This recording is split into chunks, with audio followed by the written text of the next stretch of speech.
hermanos. Padre, te damos las gracias por concedernos por la tarde la oportunidad también de estar reunidos, Señor, para glorificarte. Vamos también a meditar en tu palabra. Te rogamos que podamos ser, Señor, prudentes al escuchar y ser obedientes, Señor, al llevar a cabo tu palabra. Así que concédenos, Padre, recibirla de tu Espíritu Santo. Habla a nuestro corazón, Señor, en el nombre de Cristo Jesús. Amén. Recordemos que esta carta, hermanos, es un diálogo, una lista de instrucciones hacia el pastor de la iglesia de Éfeso, ¿verdad? Así que son de los caídos dolorosos. Ok, y ¿sabe qué es lo interesante aquí, hermanos? Que Pablo ya ha hablado y mostrado, hermanos, el cuidado que debe tener Timoteo como pastor de la iglesia. Tristemente, hasta por nombre le menciona de quiénes debe cuidarse como falsos maestros y con un mal testimonio. Después, hermanos, hace indicaciones para poder tener la oración, hermanos, como un tesoro invaluable, no negociable, que necesita toda iglesia cristiana, para dar paso, hermanos, a una lista de indicaciones al matrimonio. Recordemos que eso es lo que Pablo le estaba diciendo al dar indicaciones de cómo debe ser el varón, cómo debe ser la mujer, cómo debe conducirse mutuamente, hermanos, en el templo. No manda a guardar silencio y calladitas, les manda a tener sujeción, manda al varón a tener santidad para poder llevar, hermanos, un buen testimonio matrimonial en la iglesia y para con los de afuera. Nótese que Pablo tiene mucho interés, hermanos, en que el buen testimonio no sea solamente de adentro. El buen testimonio, hermanos, sea tenido también por la gente que no pertenece a la iglesia, pero que ubica a los cristianos.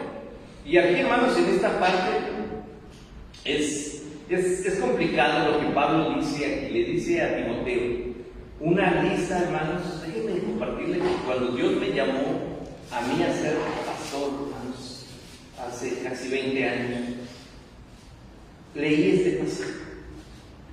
Y lo primero que le dije a Dios: Señor, tú no quieres que yo sea pastor. Vean la lista, hermanos, de verdad, es una lista tremenda. Y yo le dije: Dios, de verdad, yo leo esto y entiendo que tú no quieres que yo sea pastor, ¿verdad? Hermanos, el Señor confirma, el Señor afirma, y lo que hace aquí, hermanos, es poner una lista, el apóstol Pablo, de recomendaciones debido al liderazgo actual en la iglesia de Éfeso. Timoteo se estaba incorporando a la iglesia, y por las indicaciones que tenemos aquí se nos da a entender entonces, hermanos, que los líderes que tenía la iglesia de Éfeso estaban incurriendo en todas estas faltas. Tanto así que Pablo le dice: en un principio te dejé, pero necesito que pongas orden ahí. Y comienza con aquellos que anhelan el trabajo, aquellos que quieren trabajar. La palabra anhelar, hermanos, es desear con profundidad en el corazón. No nada más el capricho de yo también quiero ser, y yo por qué no, sino alguien que ha entendido de Dios un llamado específico, hermanos, para ministrar. Y cuando lo refiere, hermanos, directamente, se habla. Fíjense que en las iglesias, hermanos, por lo menos en las iglesias neotestamentarias o novotestamentarias, no solamente existía un pastor, sino que era un cuerpo de obispos o de ancianos, tal cual. Entonces, por eso es que habla en plural, si es que alguien más lo desea, no solamente tú, sino el liderazgo. Pero miren cómo lo pone de una manera muy bonita: si alguno anhela el obispado. La palabra obispado viene del obispo, del griego episcopos, que se traduce el que cuida de ella. Aquel que tiene en su corazón el deseo de cuidar a la iglesia. Son palabras que se utilizan con frecuencia en el Nuevo Testamento para hablar de liderazgo, hermano, para el pastor, para el obispo o para el anciano, el presbítero, presbútero. Son palabras, hermanos, designadas o asignadas a las personas que deciden tomar esta responsabilidad en específico, las que llevan un ministerio pastoral. Si alguno anhela obispado, ya está diciendo, hermanos, la palabra ahí es episcope, que viene del episcopos, que viene más abajito. Buena obra desea. O sea, está deseando trabajar. Erróneamente, hermanos, si Pablo termina precisamente con esto, muchos aspiran al pastorado por una posición, muchos aspiran al pastorado por un reconocimiento, hermanos, y pues tristemente no es el llamado de Dios. Me tocó escuchar a muchos jóvenes hermanos decirle a sus papás, ¿verdad? Papá, consígueme un trabajo de lo que sea. Si no hay trabajo en una empresa, aunque sea de pastor, pero consígueme un trabajo. O sea, de verdad, hermanos, escuchar eso es decepcionante. Más en un seminario. Entonces aquí entramos, pues. La idea es que venimos porque anhelamos servir a Dios. No es la última opción, no, pues ya si no encuentro trabajo, pues me meto de pastor, me meto de misionero. No es así, hermanos. Cuando le dijeron, precisamente, si no me equivoco, fue a Juan Knox, le dijeron que si quería trabajar para la reina en Escocia, él contestó de una manera profunda, diciendo: si Dios te ha llamado a su servicio, no te rebajes a querer ser rey de Escocia. Si Dios te ha llamado a su servicio. Pero esta parte es la que tenemos que entender acerca de aquellos que desean involucrarse en esto. Hermanos, el llamado viene de Dios. A veces nosotros ponemos un criterio para juzgar y emitir un juicio. ¿A poco? El llamado viene de Dios, hermano. Si le hubieran dicho de mí hace 20 años, yo creo que también lo hubieran dicho: ¿a poco, Gerson, verdad? Sin embargo, hermanos, es Dios el que hace el llamado. Sin embargo, aquí se nos habla de una lista, de recomendaciones que Pablo le dice a Timoteo que debe observar en aquellos que pretenden ese lugar. No es porque tienes ganas, órale, pásale. No, se tiene que examinar bien. Tenemos que ver, hermanos, la calidad moral, espiritual, teológica para poder determinar si es válido. Y mire cómo Pablo realmente lo que hace aquí es poner una lista de trabas para que no cualquiera haga ese trabajo. Pero es necesario, y aquí esta parte necesaria la tenemos que entender. Dios no es el que necesita esto, es la iglesia la que necesita que el ministro tenga estas cualidades. Y empieza, que el obispo sea irreprensible, o sea, que sea capaz, hermanos, de que sea intachable. Habla precisamente aquí en un aspecto jurídico-cultural, que no sea capaz de ser arrestado, hermanos, por un mal testimonio de afuera.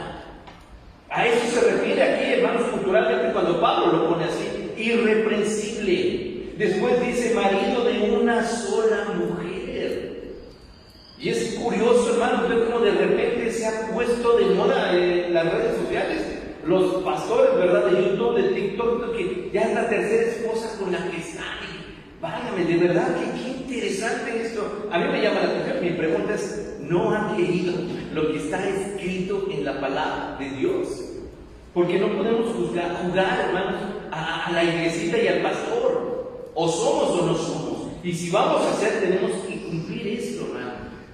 Entonces sí es bien interesante cómo de parte de Dios, si arriba está defendiendo a Pablo la lealtad matrimonial, que aquí diga: bueno, la poligamia es aceptada aquí si alguien quiere. Claro que no.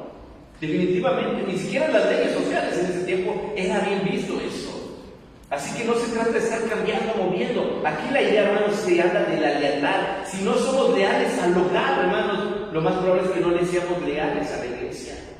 Entonces, esta parte siempre es importante por parte de Pablo, hermanos, para servir y poner ejemplo. Si no lo vas a hacer en casa, recordemos, hermanos, dónde aprendemos, cuál es nuestra primera iglesia. Siempre va a ser el hogar. Nunca, hermanos, desestimemos que nuestra primera iglesia es nuestro hogar. Algo que yo siempre respondo, hermanos, y con todo el amor que le tengo a la iglesia: pero Dios me va a pedir cuentas a mí, primero por mi esposa y por mis hijos, antes que por ustedes. Delante de Dios, hermanos, yo soy el pastor de mi esposa, soy el pastor de mis hijos. Y no es posible, hermanos, que me desviva por la iglesia y perderse espiritualmente a mis hijos. Por el contrario, sería algo que deberíamos honrar en toda iglesia al ver una actitud así. No me estoy poniendo de ejemplo, pero es algo que tiene que ser notorio, hermanos. Siempre debe haber ese cuidado al hablar de honrar el matrimonio. Marido de una sola mujer, que honre a su esposa, que hable bien de su esposa, que cuide a su esposa. Después dice sobrio, hermanos, de una persona que tiene juicio en su cabeza, que sabe razonar, que sabe examinar, que sabe escuchar. Ahora, pues, bueno, pero yo no quiero ser pastor. No, pero usted es parte de una iglesia donde se requieren pastores. Así que es importante que todos participemos anhelando, hermanos, tener estas cualidades. Imagínense una iglesia, hermanos, con santidad a tal grado. Necesitamos anhelar esto también. Prudente, esto es, hermanos, la cualidad de saber callar en el momento, de saber hablar en el momento. Generalmente cuando nos enojamos, explotamos y empezamos a decir y a hacer y nos enojamos, y después cuando reflexionamos decimos, no debía haber dicho. ¿Le ha tocado alguna vez esto? Que a mí sí. Creo que no debimos haberlo dicho.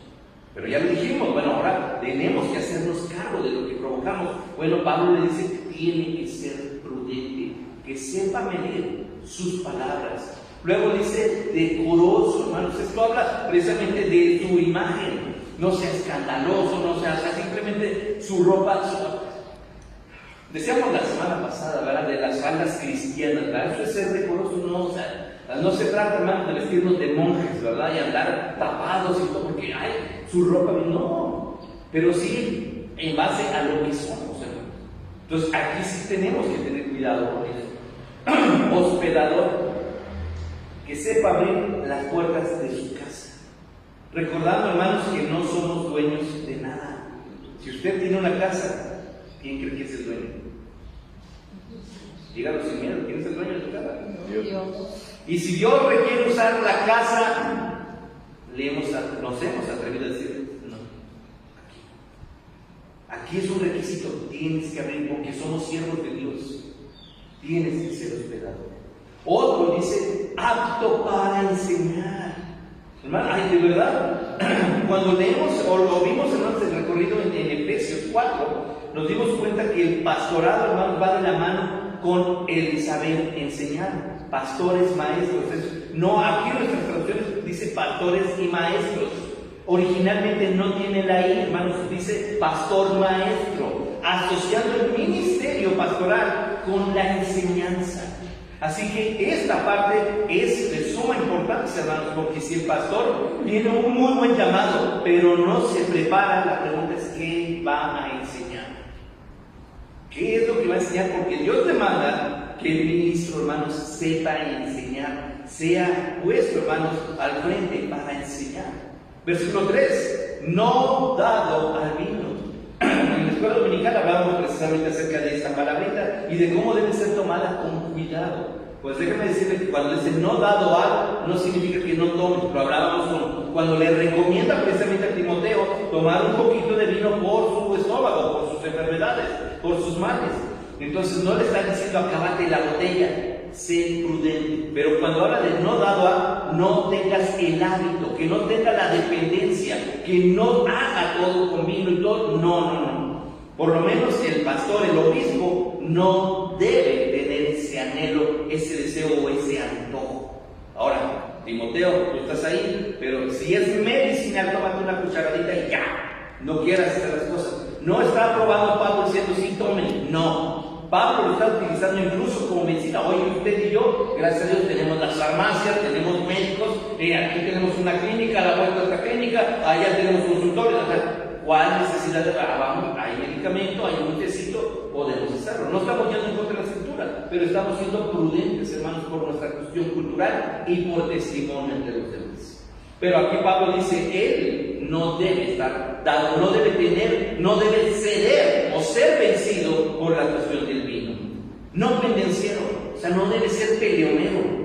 Sí debe defender, de hecho a Timoteo le defiende. Hemos visto, hermanos, cuando escribe la primera carta a los Corintios y la segunda, capítulos 9, 10 y 11 de la segunda carta 9, defiende su ministerio, no está peleando, pero sí está dejando en claro quién es, le está dejando en claro su llamado, su capacidad y la autoridad que tiene él delante de Dios para poder hacer una corrección y un señalamiento en la iglesia. Entonces Pablo sí se molesta con las personas que lo acusaron falsamente. De hecho vemos la tercera epístola de Juan, hermanos, como él incluso Juan arremete contra Demetrio, contra Diótrefes, perdón, y incluso dice voy a ir y lo voy a encarar por todas las cosas que han hecho parloteando, incluso si no dice Juan. Entonces no se trata de pelear, se trata, hermanos, de estar echando pleito cada rato, no, se trata de ser cordial, de ser, hermanos, cautelosos, pero también se trata de defender a su ministerio.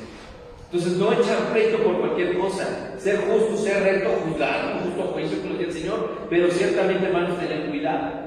Luego dice, no codicioso de ganancias deshonestas. Y aquí es donde sí entra, hermanos, Cuando empezamos las reuniones de varones hace como 3 años, hermanos, cuando las teníamos, hermanos, hablábamos acerca de las 4 Fs. ¿Se acordaron, hermanos? Que vimos acerca de las 4 Fs que tienen la tendencia a caer los varones, y más ese término, ese ejercicio es empleado más entre grupos de pastores. Y esas 4 Fs, hermanos, son un riesgo para todos: la fama, las finanzas, en el caso de los varones, las faldas, y la flojera. Entonces, aquí es donde entra precisamente la cuestión de las finanzas. Si nosotros no somos buenos mayordomos, hermanos, jamás tendremos contentamiento. Y si no hay contentamiento, caeremos en la codicia de ganancias deshonestas. Una persona, hermanos, que está con un ministerio en la iglesia debe tener un buen contentamiento, pero a su vez una buena mayordomía. Una buena mayordomía, hermanos, nos libera de desear cosas o dinero que no es nuestro. Tenemos que tener precisamente ese dominio en nuestras carteras, en nuestro corazón, en nuestro bolsillo, hermanos. No voy a codiciar más de lo que se me está dando. La iglesia es la que determina con justicia, con rectitud, pero no es para que llegue el pastor deseando todavía de esto. Incluso dice deshonestas, ya por ahí dijéramos haciendo cosas chuecas, ¿verdad? Peor aún. Después dice amable, que sepa ser amable. Hermanos, un líder tirano siempre tendrá, hermanos, una sombra de amargura siguiendo. Y tirano no me refiero, hermanos, a que ande con un látigo azotando toda la iglesia, sino que su corazón, sus palabras, hermanos, no dan oportunidad para el diálogo ni al acercamiento. Me tocó trabajar como pastor con algún hermano, ¿verdad? Y una hermana hecha llanto, hermanos, llegó con el pastor y pues quiso hablar con él. Y el hermano, dice por ahí uno habló, está donde no debe, ¿verdad? Estaba cerca y lo único que escuché fue decir: vaya y arregle sus problemas. Y ya cuando los haya arreglado, viene y me dice. La verdad, yo dije: pues si ya se arreglaron los problemas, ¿para qué regreso a decirle al pastor, verdad? Pues yo estaba parado ahí, en ese entonces yo estaba trabajando como pastor de jóvenes, ahí mismo como en copastorado, ¿verdad? Y la hermana me ve y me dice: ¿usted tendría tiempo para mí? Sí, hermano, hablamos. La hermana tenía un serio conflicto, hermanos, a nivel familiar, y necesitaba desahogar. Yo no le dije nada, no sabía. Hermano, le soy sincero, le dije: hermana, no sé qué hacer. No le puedo decir vaya ya, pero ¿sabe qué puedo decirle ahorita? Vamos a orar. Véngase, vamos a orar. Había reclinatorio en la vida, hermanos, y nos hincamos y oramos. Dijera la narrativa de Ana, derramó su llanto delante de Jehová. Era lo que necesitaba. O sea, mi pregunta es: ¿cuál es el problema para recibir y dejar que alguien hable, que escuche? Tenemos, hermano, yo siempre he dicho, los pastores no tenemos todas las respuestas. A veces sí, hermano, ¿qué hago? Yo soy honesto, no sé. No soy abogado, no soy médico, no sé. Pero sé que podemos acudir a Dios y que yo me llevo la consigna para orar por usted y vamos a encontrar consuelo en la palabra de Dios. Pero no podemos, hermano, resolver los problemas de todo el mundo, y a lo mejor hacemos las cosas mal, pero un corazón amable, hermano, da oportunidad al acercamiento. Esto es lo que debe tener, por lo menos aquí el hijo. Después dice apacible, hermanos, que sea capaz de meter paz, de ser cordial ante las necesidades, y vuelve a caer, hermanos, en la cuestión de lo económico. No avaro, debe haber generosidad, debe haber nuevamente una buena mayordomía y debe haber contentamiento, porque el Señor, hermanos, nunca va a dejar sin comer a sus siervos. Y después, nuevamente, hermanos, Pablo habla de orar, pero ya con una instrucción más directa: que gobierne bien su casa. ¿Cómo va a gobernar bien su casa? Que tenga a sus hijos en su gestión con toda honestidad. Y explica, porque el que no sabe gobernar su propia casa, ¿cómo cuidará de la iglesia de Dios, hermanos?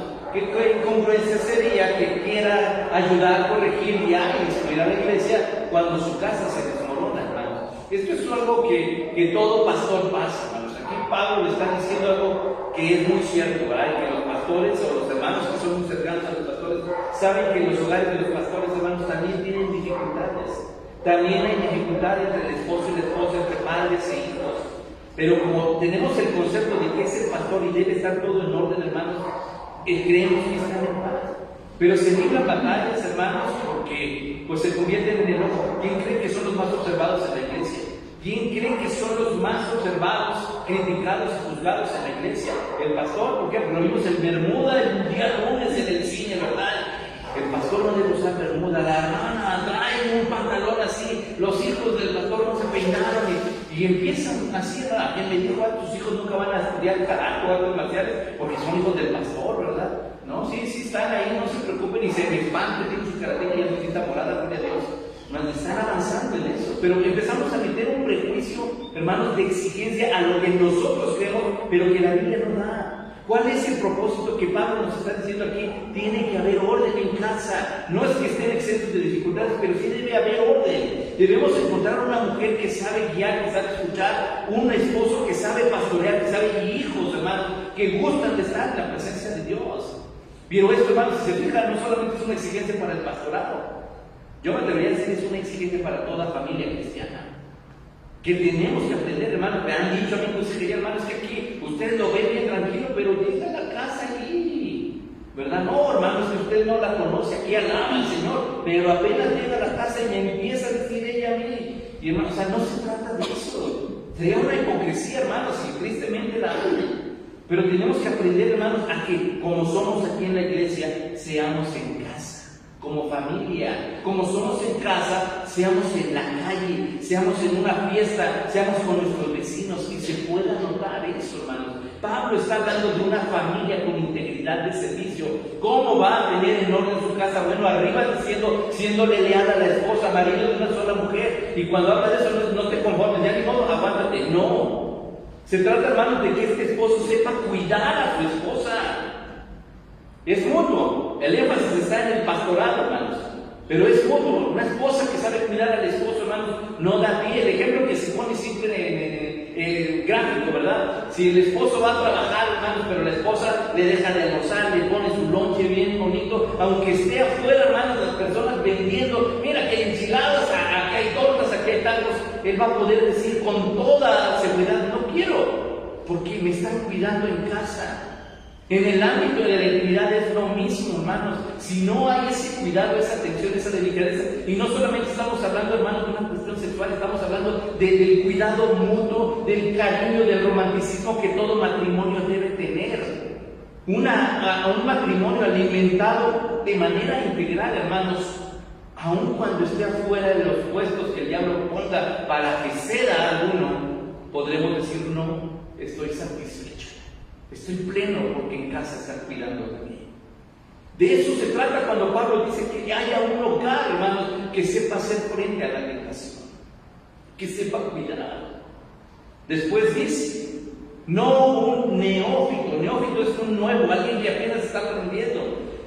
No sea, pero nos da la razón, que envaneciendo se caiga en la condenación del diablo. No alguien que no sepa, que no sea maduro, que se crea que el halago, hermanos. John Bunyan, en el libro del Progreso del Peregrino, tiene unas palabras claves que para mí siempre fueron importantes. Cuidado con los aduladores. Yo sé, hermanos, que de repente salimos y se escucha, hermano, qué buen sermón, gloria a Dios, todo esto. Pero cuando nosotros ya empezamos a decir, qué buen predicador soy, cuidado. Porque ahí es donde entra el ataque del diablo, que nos decía John Bunyan o Juan Bunyan. Cuidado con los adoradores. Porque empieza, hermanos, nuevamente a envanecerse. Y ese es un problema. La gloria en la iglesia siempre tiene que ser para el Señor. No importa que sea un buen predicador, un buen cantante, unos buenos músicos, hermanos, lo hacemos para que Dios sea glorificado. Si se empieza a desviar eso, hermanos, caemos en el peligro de la condenación del diablo. Y recordemos que lo que el diablo anhelaba era que lo adoraran. Y no se adora a nadie, solamente al Señor. Bueno, Pablo dice, cuidado, no pongas a un nuevo que no sea capaz de distinguir esto que es peligroso. Puede llenar su corazón de vanidad. Que aprenda, que escuche, que se equivoque, para que así aprendan a darle gloria a Dios en ese ministerio. Y ahora termina precisamente con lo que decimos. También es necesario, porque hasta aquí, hermanos, es para adentro, es para la iglesia. Pero aquí Pablo dice algo más. Es necesario que tenga buen testimonio de los de afuera, de los que no son de la iglesia, de los que ni siquiera son cristianos. ¿Qué tienen que decir ellos acerca de una persona cristiana? ¿Qué tienen que decir ellos acerca del obispo? Bueno, Pablo dice que tienen que hablar de un buen testimonio de esta persona. De cualquiera que anhele servir a Dios, si algo es importante para Dios, es que los de afuera sepan ver al Espíritu Santo en ese ministro. No nada más que llegue aquí y aquí ya es, porque es el siervo, porque es el ministro, porque es la maestra, porque es el diácono, porque es el misionero, porque es la misionera.